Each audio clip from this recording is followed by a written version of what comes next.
March 17th, 1944. A forward command post near Anzio, Italy. The bunker smelled of damp concrete and stale tobacco smoke, the air thick with the tension that comes from fighting a war that refuses to follow the script. Major General Fridolin von Senger und Etterlin sat across a wooden table from his intelligence officer, Captain Hans Weber, studying a document that had arrived just hours earlier from a patrol that had overrun an American supply depot. The papers were unremarkable in appearance, standard American military forms, typed neatly on regulation paper, stamped with unit designations, and dated with bureaucratic precision. Supply convoy schedules for the 5th Army sector, covering a 2-week period in early March. Nothing about their format suggested they contained information that would fundamentally alter von Senger's understanding of the war he was fighting. Yet, as he read through the columns of numbers, the meticulous timetables, the casual abundance they revealed, von Senger felt something close to vertigo. If you're enjoying this deep dive into the story, hit the subscribe button and let us know in the comments from where in the world you are watching from today. This was not intelligence about enemy intentions or tactical dispositions. This was something far more unsettling. It was a window into an industrial reality that made German military capability look primitive by comparison. Captain Weber had already worked through the mathematics. His notes, scrawled in the margins of his own copy, showed calculations that he had checked and rechecked, hoping to find errors that would make the figures less catastrophic. He found none. The American convoy system operating in this single sector of the Italian front was moving more tonnage per day than the entire German 10th Army received from all sources.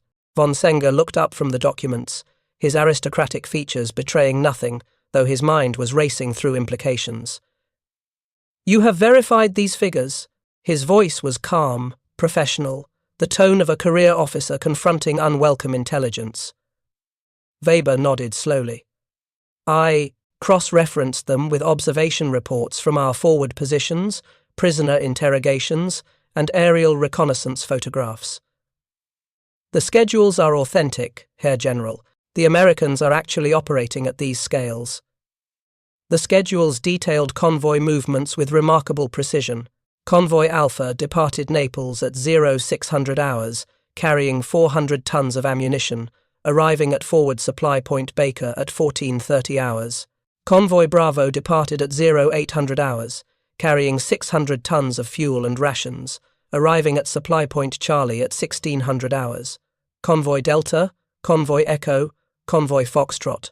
The designations continued down the page, each representing hundreds of tons of material flowing northward toward the front lines with clockwork regularity. What struck von Senger most forcefully was not merely the quantity of supplies, though that was staggering enough.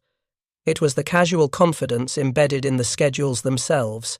The Americans were publishing detailed timetables for convoy movements, specifying exact routes, departure times, tonnages, and destinations. They were treating supply operations as if they were managing a railway system rather than conducting military logistics in a combat zone.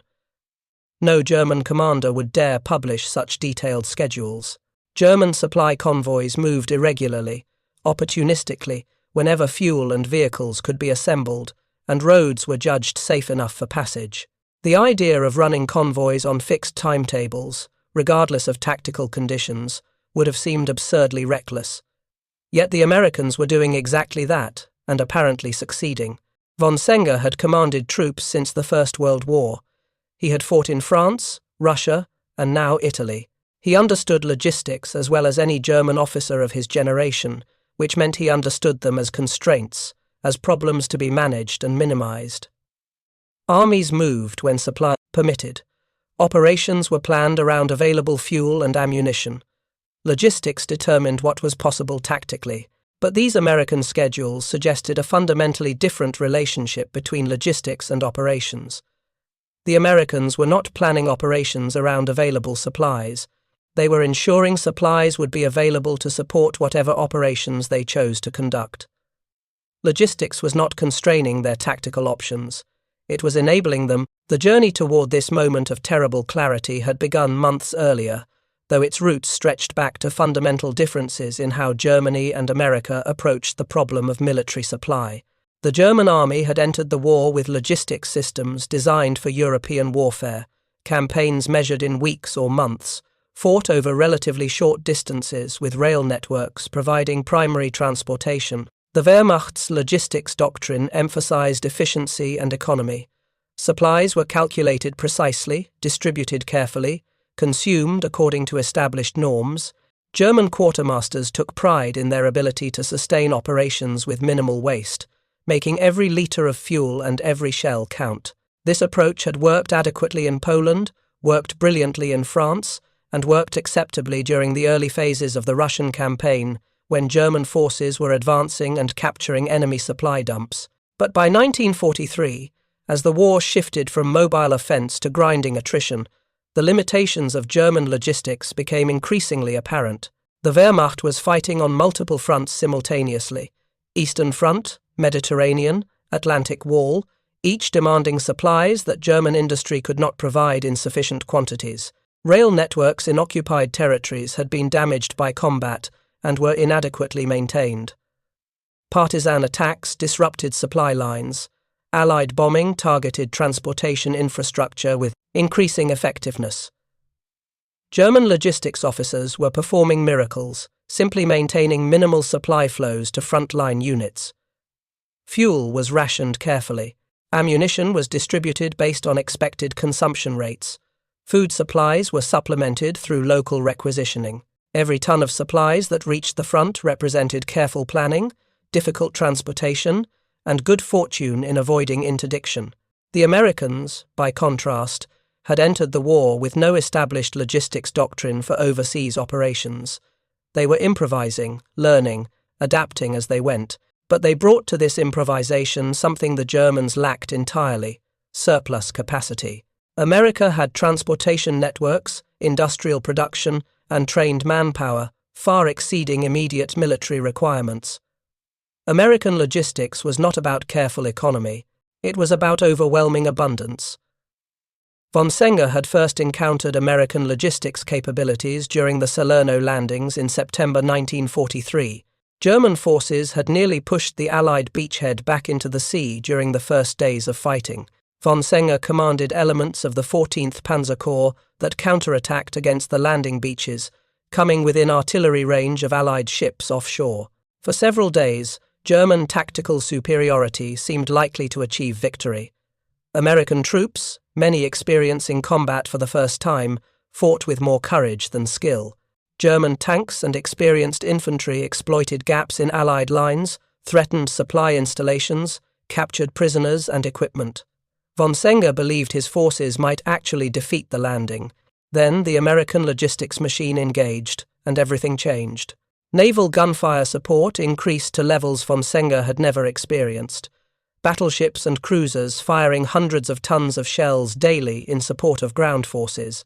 Air support appeared in overwhelming strength, waves of aircraft attacking German positions continuously. Most significantly, American units that had been pushed back, disorganized, and seemingly defeated were fully resupplied and back in action within 48 hours.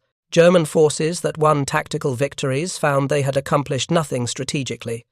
American units absorbed losses that would have crippled German formations and continued fighting without pause. Captured supply dumps contained more material than entire German divisions possessed. The Americans were not just well supplied, they were supplied at levels that seemed wasteful, even obscene by German standards. After Salerno stabilized and German forces withdrew to prepared defensive positions, von Senger requested detailed intelligence assessments of American supply capabilities. What came back over following weeks was compiled from multiple sources: prisoner interrogations, captured documents, observation reports from forward positions, and analysis of American unit structures revealed through radio intercepts. The picture that emerged was both clear and deeply troubling. American divisions possessed organic transportation capacity that exceeded anything in the German army. A single American infantry division had more trucks than a German panzer division. American supply installations operated with surplus stocks as standard procedure.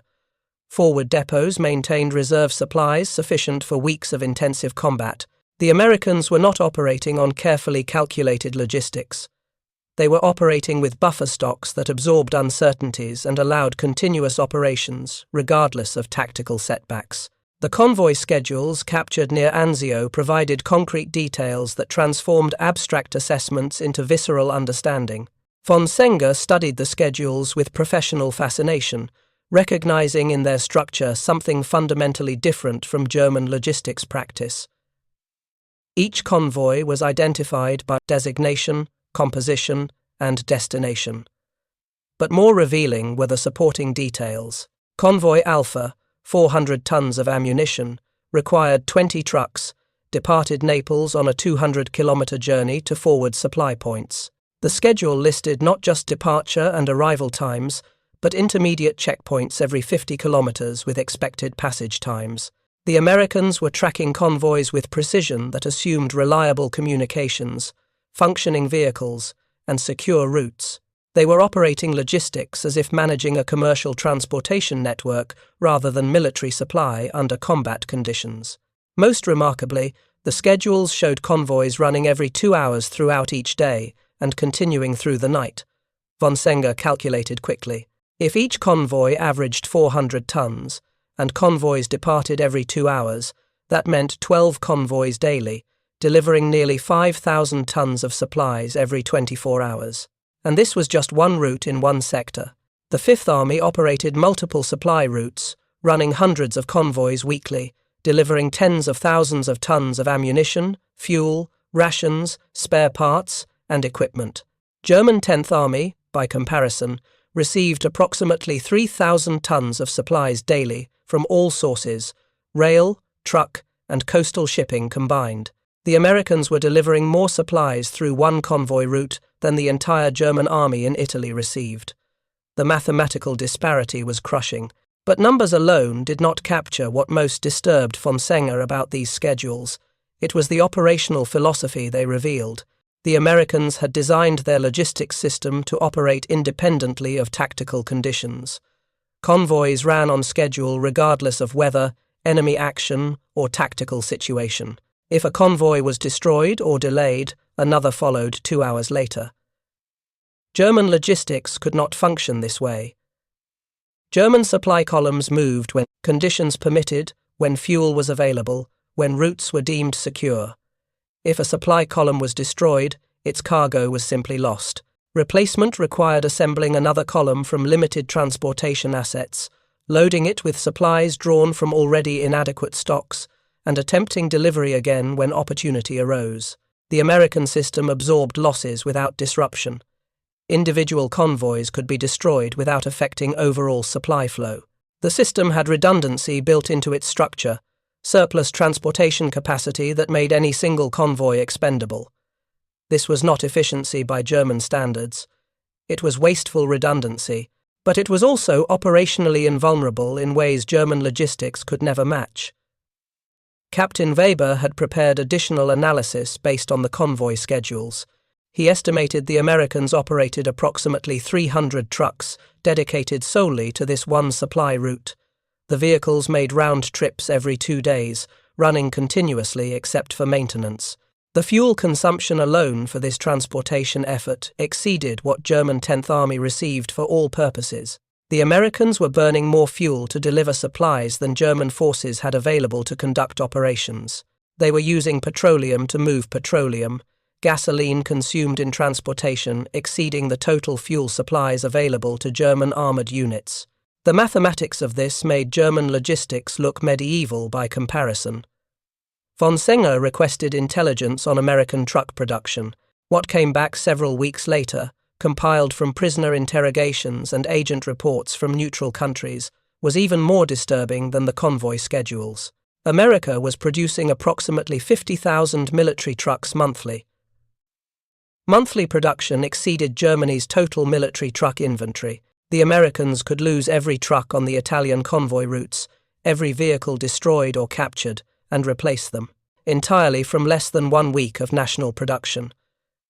German truck production was approximately 8,000 vehicles monthly, and most of those were required for Eastern Front operations.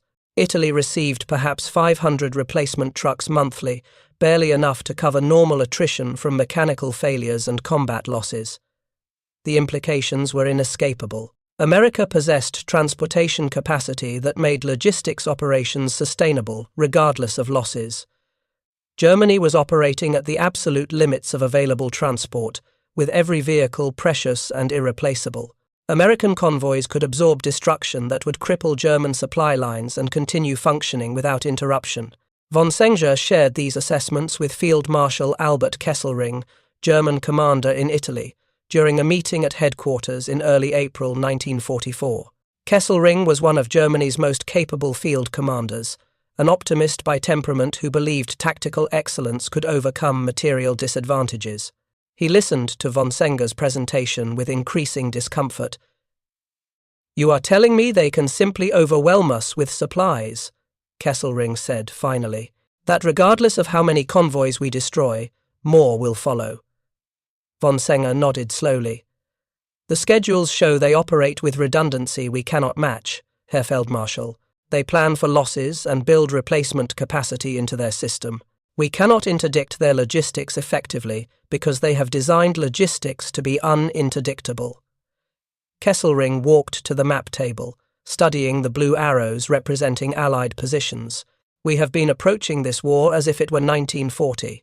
Superior tactics, better training, more experienced troops achieving victory despite numerical disadvantage."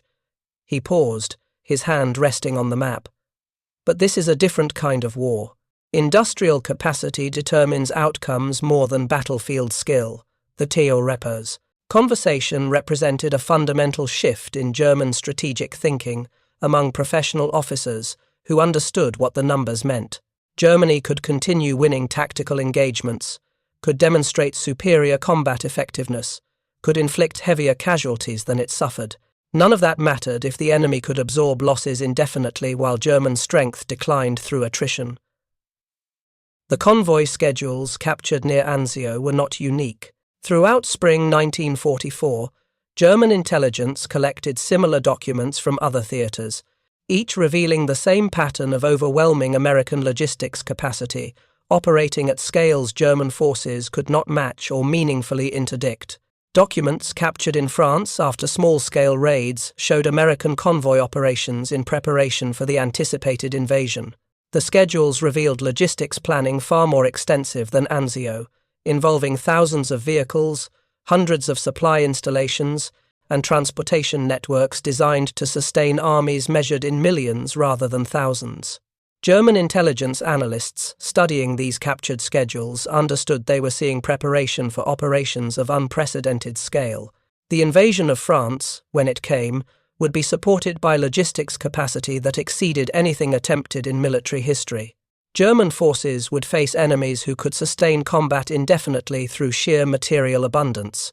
On June 6, 1944, when Allied forces landed in Normandy, the logistics systems German intelligence had studied through captured schedules were deployed at maximum scale. Within hours of the first landings, American engineering units were clearing beaches, marking routes, and establishing supply dumps. Within days, the artificial Mulberry harbors were operational, providing port capacity equivalent to major peacetime harbors. Von Senger, still commanding in Italy, received intelligence reports about Normandy logistics with professional fascination and strategic despair. The reports described supply operations exceeding even what the captured convoy schedules had suggested. American forces were landing thousands of tons of supplies daily, building the logistics infrastructure for sustained offensive operations while still fighting to expand the beachhead. German forces defending Normandy fought with characteristic skill and determination, inflicting heavy casualties, contesting every hedgerow and village, making the Allies pay dearly for every kilometre gained. But German logistics could not sustain defensive operations against enemies with unlimited supplies. Panzer divisions counter-attacking Allied positions ran out of fuel. Artillery units rationed ammunition carefully, while American guns fired support missions that consumed more shells in hours than German units received in weeks. By August, when American forces broke out from Normandy and began their race across France, German logistics had essentially collapsed. The transportation networks supporting German forces in France were destroyed by Allied air power and partisan attacks. If you find this story engaging, please take a moment to subscribe and enable notifications. It helps us continue producing in-depth content like this. German units retreated not because they were defeated tactically, but because they lacked fuel to maneuver and ammunition to fight. The captured convoy schedules had predicted this outcome months earlier.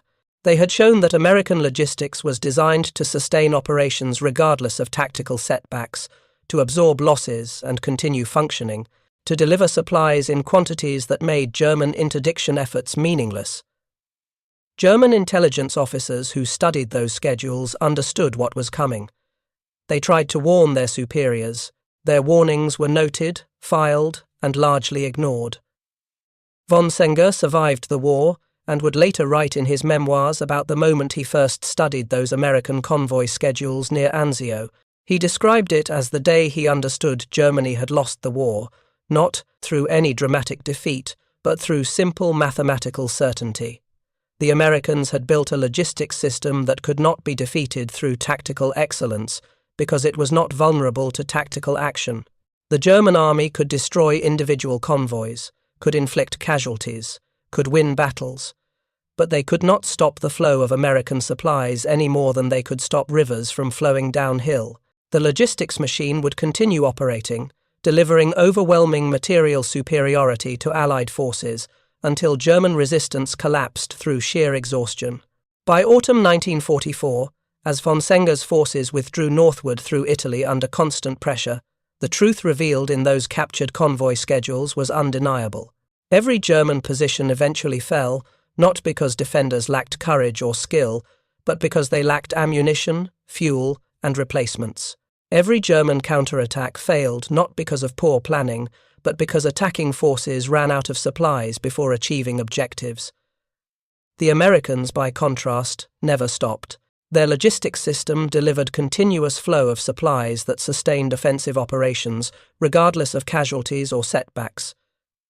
When American units suffered losses, they were reinforced and resupplied within days. When American equipment was destroyed, replacements arrived from depots that seemed inexhaustible. The material abundance that convoy schedules had revealed in clinical detail was experienced by German defenders as relentless, crushing pressure that eventually broke every defensive position. The mechanics of the American convoy system revealed in those captured schedules represented a revolution in military logistics that German officers struggled to comprehend fully. Traditional military supply operations, as practiced by every European army, including Germany's, treated transportation as a scarce resource to be allocated carefully. The Germans calculated supply requirements precisely, assembled convoys when vehicles and fuel were available, and moved supplies forward opportunistically when tactical conditions permitted. The American system, by contrast, treated transportation as abundant infrastructure. They did not assemble convoys for specific deliveries. They operated continuous shuttle services, vehicles moving in circuits regardless of immediate requirements. Empty trucks returning from forward areas did not wait for cargo. They returned immediately to rear depots where cargo was always waiting. The system never stopped moving. This approach seemed inefficient by German standards. Vehicles consuming fuel to move empty, convoys running even when immediate tactical needs were satisfied, redundant capacity maintained as standard practice rather than emergency reserve. But the apparent inefficiency concealed operational advantages that German logistics could never achieve. The continuous flow meant supply interruptions were impossible. Forward units never waited for scheduled deliveries because deliveries were always in transit. Losses to any single convoy meant nothing because another followed within hours. Captain Weber had calculated the mathematics underlying this system with disturbing precision. The American convoy route captured in the schedules operated approximately 300 trucks in continuous rotation. Each truck carried roughly 15 tons of cargo, completing round trips every 48 hours. This meant any given moment, approximately 150 trucks were moving forward with cargo, while 150 returned empty to reload. The system delivered 4,500 tons daily, but more significantly, it maintained 1,500 tons in constant transit. Forward supply installations received continuous flow rather than periodic deliveries. The psychological impact on American frontline units was profound.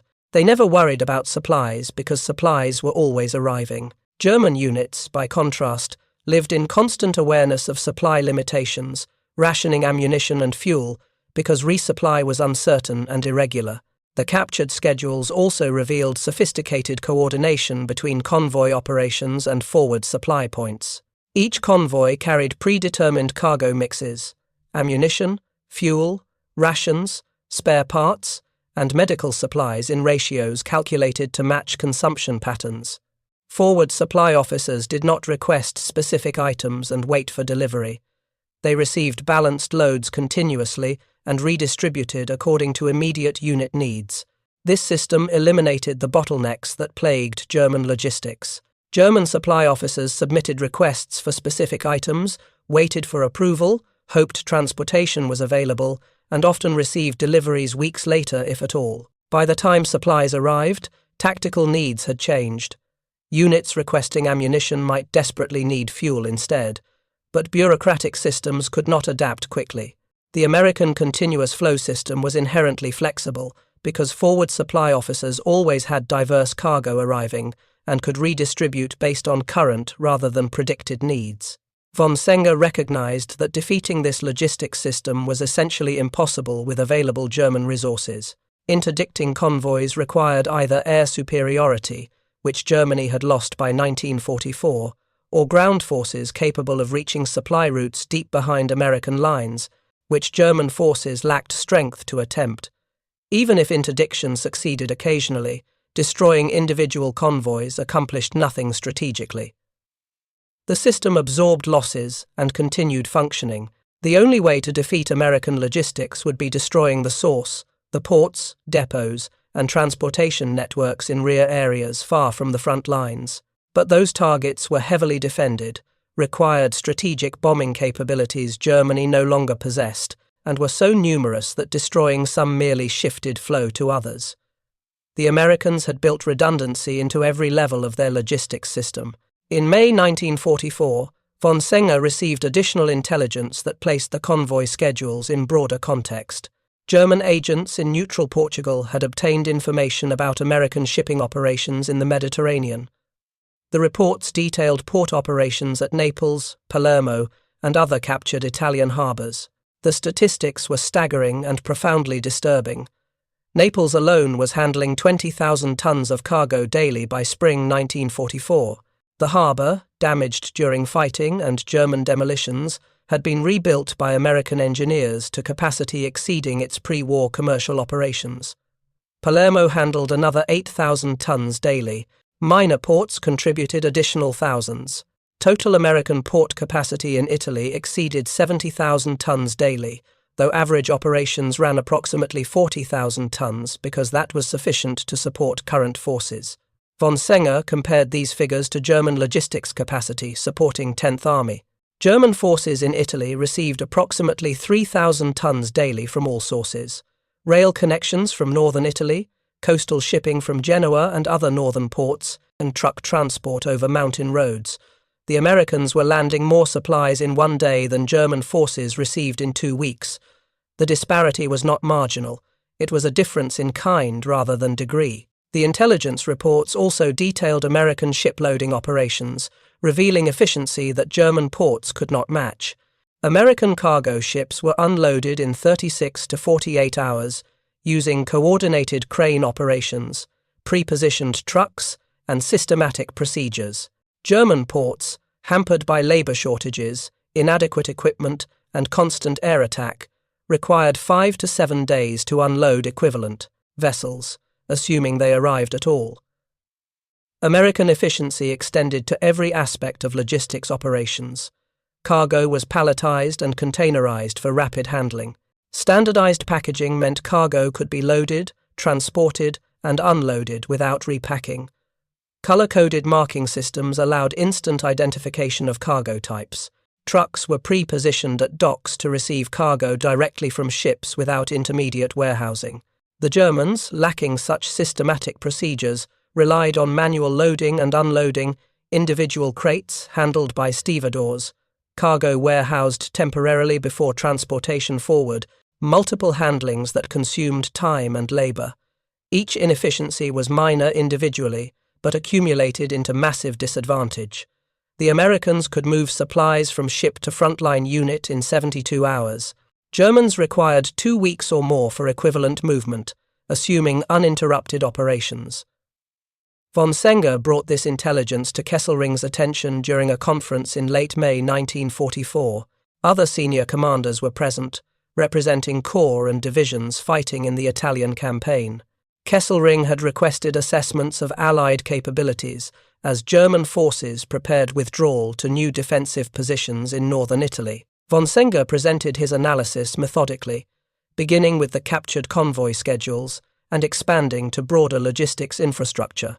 He used specific numbers throughout: tonnages delivered, vehicles operating, port capacities, comparative figures showing German capabilities. His presentation was clinical, professional, deliberately unemotional. These were facts that should inform operational planning. The reaction from other commanders varied. Some accepted the analysis as accurate, but argued that German tactical superiority could compensate for material disadvantage. Others questioned whether the intelligence was reliable, suggesting the captured documents might be deception or that agent reports exaggerated American capabilities. A few accepted von Senger's conclusions entirely and argued that continued defense of Italy was futile, given the impossibility of matching Allied logistics. Kesselring listened without interrupting, his face revealing nothing. When von Senger finished, Kesselring stood and walked to the map table, studying the blue arrows representing Allied positions. The room waited silently for his response. "Your analysis is undoubtedly accurate," Kesselring said finally. "The Americans possess logistics capacity we cannot match. They can sustain operations indefinitely while our supplies dwindle." He paused, his finger tracing German defensive positions. "But we are not being asked whether we can win. We are being ordered to delay Allied victory as long as possible." The statement acknowledged strategic reality while refusing to accept its implications. Germany could not defeat American logistics, but German forces could continue fighting, trading space for time, conducting defensive operations that forced allies to expend resources, even knowing ultimate defeat was certain. Kesselring was choosing continued resistance over capitulation, even when professional military analysis showed resistance was mathematically futile. Von Senger understood the position. As professional officers, they followed orders even when they knew those orders led to certain defeat. But he also understood the human cost of this choice. Every additional week of fighting meant more casualties, more destruction, more suffering for soldiers and civilians, all to delay an outcome that was inevitable. The Normandy invasion, launched 1 week after this conference, demonstrated American logistics capacity at unprecedented scale. Intelligence reports reaching Italy described operations that exceeded even what the captured convoy schedules had predicted. The initial landings deployed over 150,000 troops, supported by thousands of ships and aircraft. Within days, American forces were receiving supplies at rates exceeding permanent peacetime port operations. The artificial Mulberry harbors particularly impressed German intelligence analysts.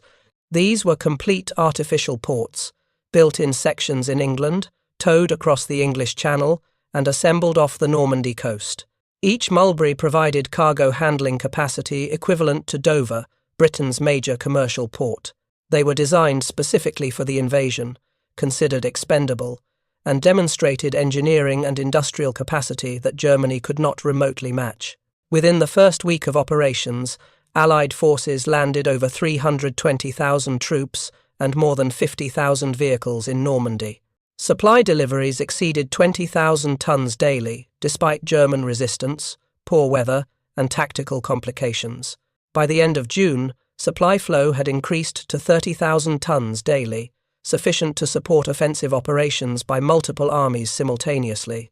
German forces defending Normandy faced enemies with effective unlimited supplies. American and British artillery fired support missions that consumed ammunition at rates German forces had never experienced even during the heaviest Eastern Front battles. Allied air superiority was absolute, thousands of sorties daily, attacking any German movement observed during daylight hours. German counterattacks failed repeatedly, not because of poor tactics or insufficient courage, but because attacking forces ran out of fuel before reaching objectives. Von Senger, following Normandy developments through intelligence summaries, recognized the pattern he had first identified studying convoy schedules at Anzio. American logistics was not responding to tactical situations. It was determining tactical possibilities. German forces could not concentrate sufficient strength to defeat Allied beachheads because they lacked fuel to move reserves. They could not sustain counterattacks because ammunition supplies were insufficient. They could not exploit tactical successes because logistics could not support rapid maneuver.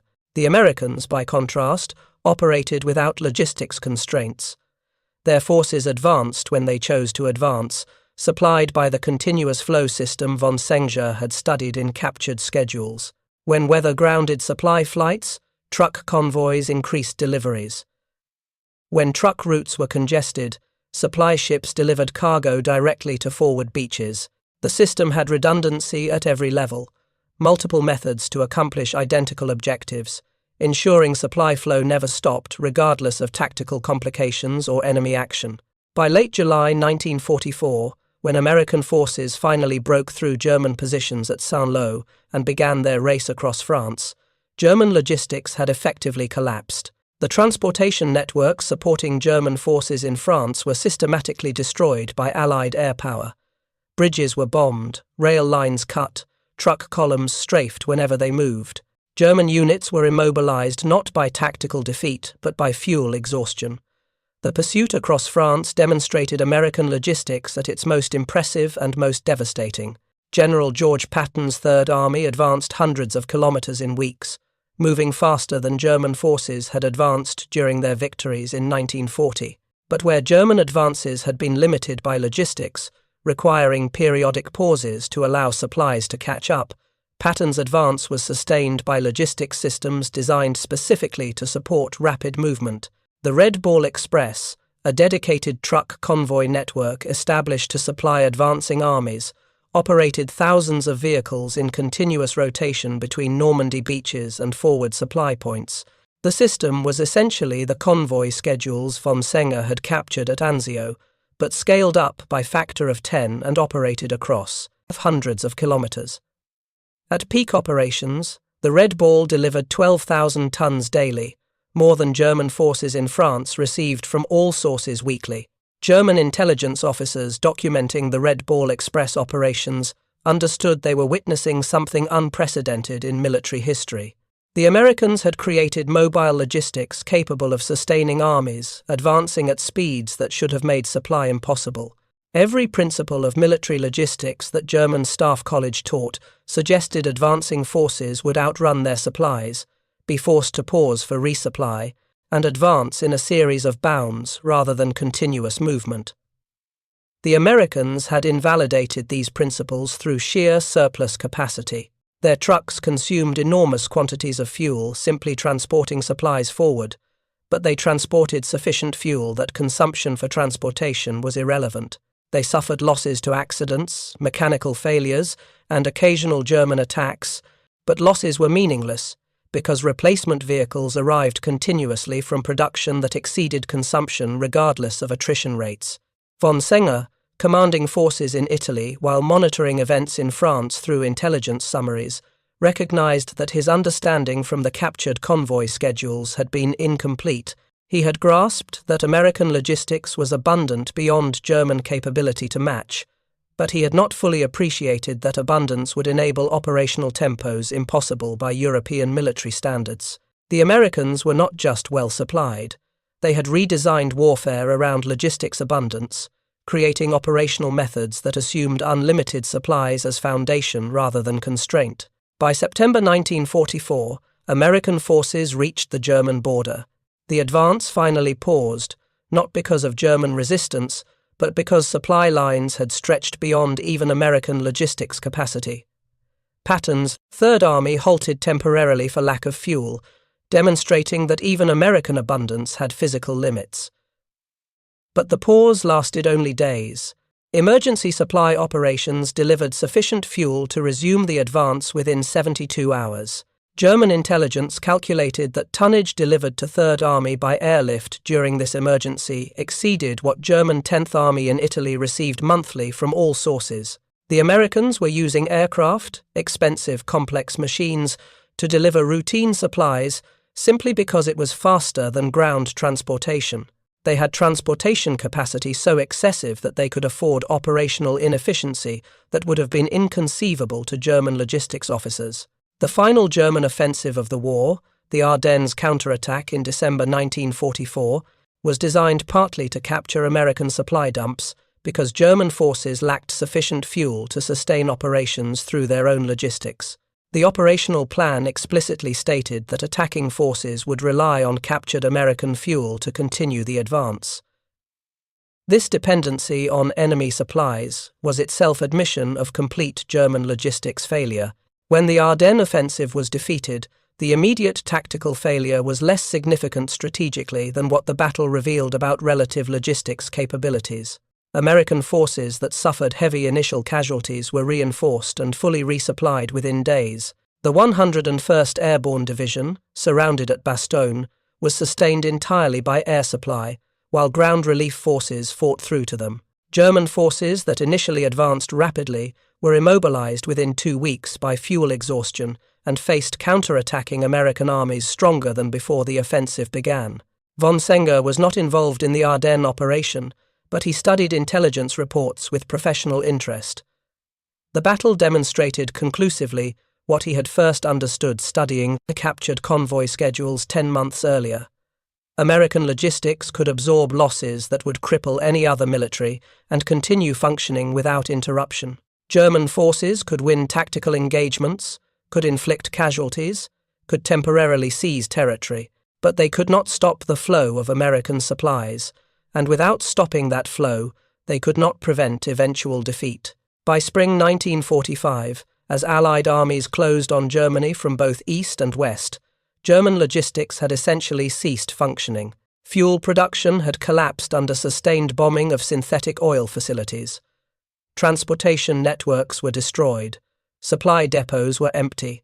German forces fought with whatever ammunition remained in unit stocks, knowing resupply was impossible. The Americans, by contrast, were conducting operations across Central Europe, supported by logistics systems that functioned as smoothly as they had in Normandy or Italy. Truck convoys continued running on schedule. Supply depots maintained standard stock levels. Forward units received continuous deliveries of ammunition, fuel, and rations. The war ended not because German soldiers lacked courage or will to continue fighting, but because they lacked material means to resist armies with unlimited supplies. Von Senger surrendered his forces in Italy on May 2, 1945, 5 days before Germany's complete capitulation. In his final report to Kesselring, he noted that his units had maintained discipline and tactical effectiveness until the end, but could no longer conduct operations for lack of fuel and ammunition. The soldiers had not been defeated. The logistics system supporting them had simply ceased to exist.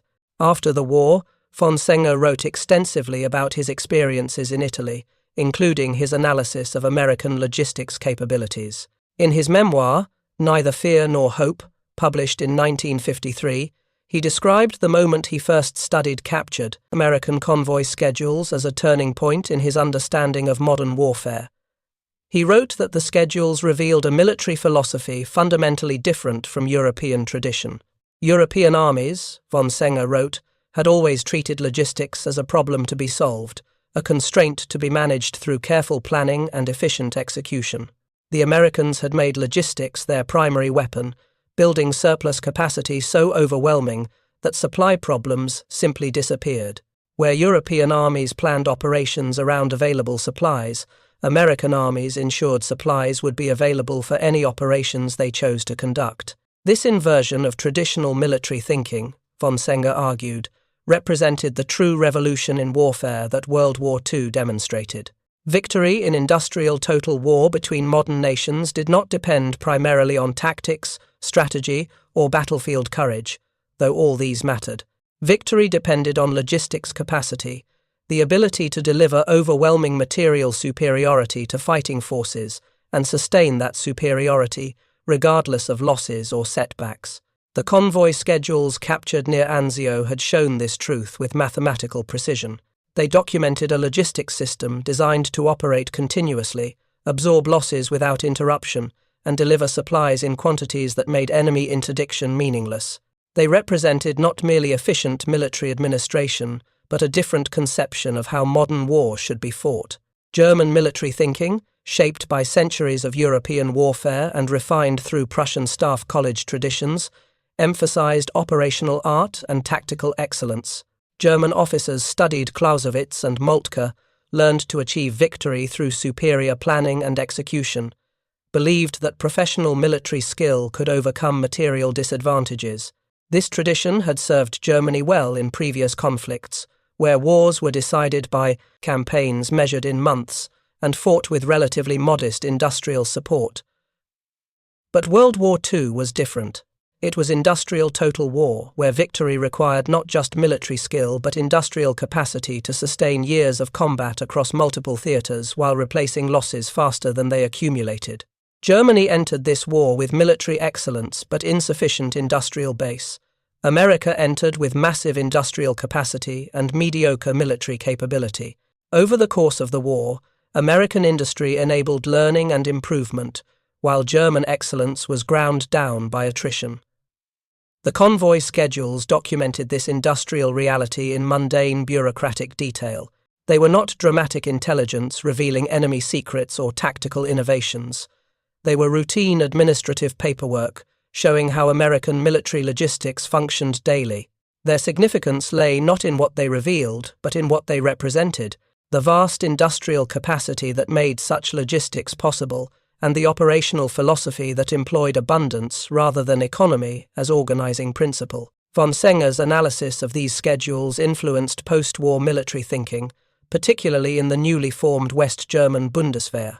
His writings emphasized that future wars between industrial powers would be decided by logistics capacity, that tactical excellence remained important but was insufficient without industrial foundation to sustain operations.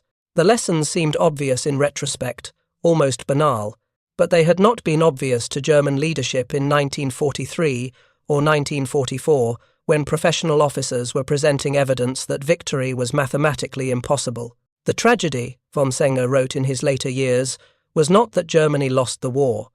That outcome was determined by relative industrial capacities before the first shot was fired. The tragedy was that Germany continued fighting for years after the outcome was certain, sacrificing millions of lives to delay inevitable defeat.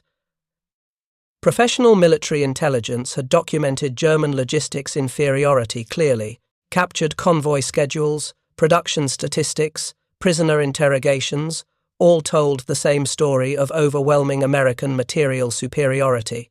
But German leadership, shaped by ideology that emphasized willpower over material reality, refused to accept these assessments.